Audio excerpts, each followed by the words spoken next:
Kasus kali ini adalah kasus yang dirujuk dengan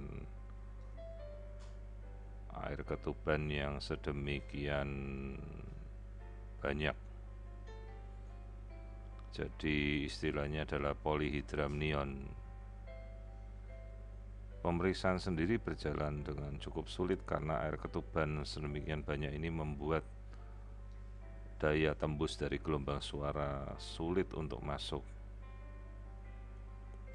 Jenis kelaminnya adalah bayi laki-laki. Kemudian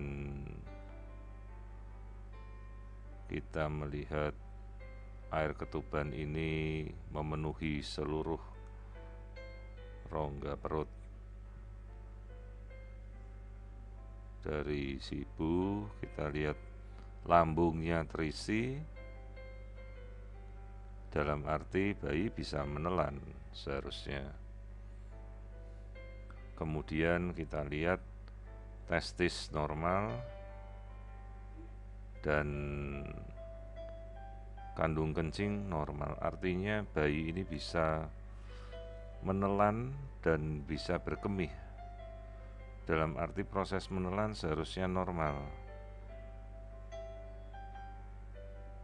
Lalu kenapa terjadi air ketuban yang bisa berlebihan? Logikanya bisa dilihat apakah bayi ini bisa mencerna cairan atau tidak. Sementara proses pasase bisa terganggu apabila ada saluran cerna yang terhambat. Apakah usus ataukah ada kecurigaan dari saluran keluar seperti anus yang akan kita cek. Dalam kondisi tertentu, misalnya bayi besar atau ibu dengan kondisi kelainan seperti diabetes, bisa saja terjadi kondisi seperti itu. Nah, di sini kita coba mencari area anus di mana kita tidak menemukan adanya lubang anus pada area perineal. Seharusnya tepat di bawah kelamin kita bisa melihat struktur anus. Namun di sini pada area perineum tidak kita temukan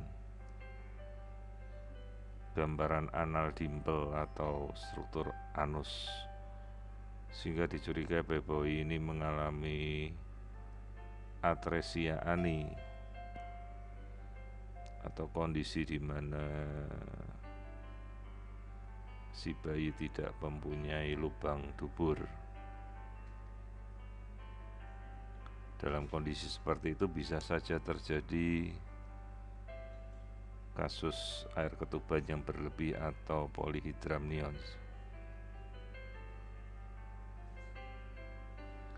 Kondisi-kondisi lain nanti juga kita harus lihat seperti usus,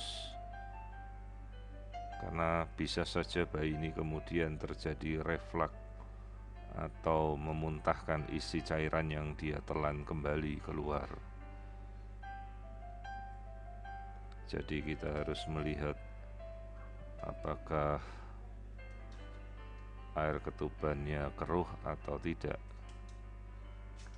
Kondisi air ketuban yang berlebihan ini sendiri masih kita duga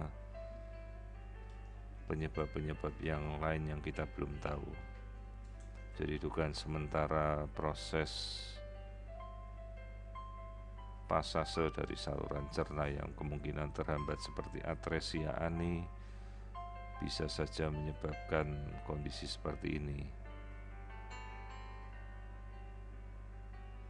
Jadi air ketuban yang terlihat sangat-sangat banyak.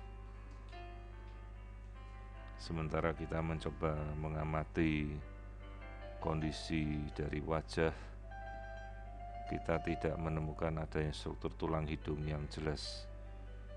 Sementara dengan kondisi ibu yang sudah cukup usia di atas 40 tahun, yang kita curigai kemungkinan membawa kelainan genetik seperti Down syndrome.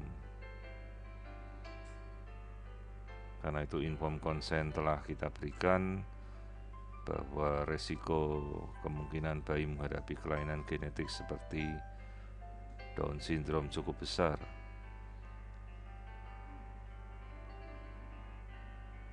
Karena itu kita anjurkan si ibu untuk pemeriksaan genetik apabila mereka bersedia. Sekali lagi kita coba mengamati bagian wajah karena cukup sulit untuk melihat dengan air ketuban yang berlebihan.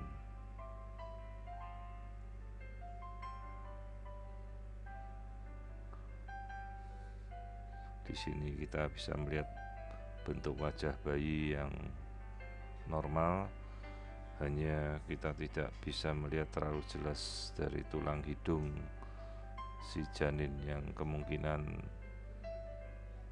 tidak terbentuk atau kita namakan hipoplasi nasal bone. Sementara dari tampilan wajah sendiri kita lihat normal, tidak ada kecurigaan kelainan. Jadi dugaan kelainan genetik dan atresia ani harus kita cermati lebih lanjut dalam kondisi air ketuban pada bayi yang cukup banyak seperti ini. Kelainan-kelainan lain sendiri tidak terdeteksi.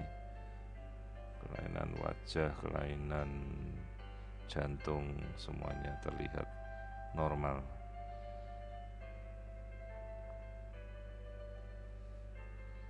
Sekali lagi kita coba amati gambaran wajah janin. Secara keseluruhan kita tidak temukan adanya kelainan.